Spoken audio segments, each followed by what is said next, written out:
На вчерашниот ден на дрвото, кога голем број ученици и граѓани на Кочани се одзваа на поканата да учествуваат во оваа благородна акција, над фабриката за вода беше поставен надпис со следниот текст: Уживајте во благодетите што ви ги дава шумата.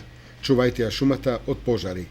Ова убава порака, која беше поздравена од сите учесници во акцијата, траеше до крајот на акцијата Ден на дрвото засадија својата иднина. Но сликата што ја забележа камерата на телевизија Кочани во околината на овој надпис, пред боровата шума над фабриката за вода, беше поразителна. Имено смет, остатоци од пластика, текстил, градежен материјал беше расфрлан на секаде каде што поминуваа учениците и учесниците во акцијата за пошумување.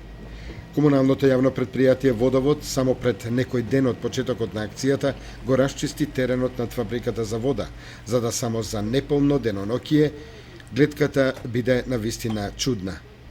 На исчистениот простор повторно расфрлан секаков вид на отпад од несовесните граѓани на Кочани. И по оваа акција останува отворено прашањето: кому му служи ваквиот некоректен однос на граѓаните кон природата? Зошто се загадува околината и зошто се депонира смет на места кои не се определени за таа намена? На потек се секако граѓаните кои самите треба да бидат комунални редари и да ги пријавуваат несовесните граѓани во настојувањата да ја уништуваат природата и да создаваат диви депонии.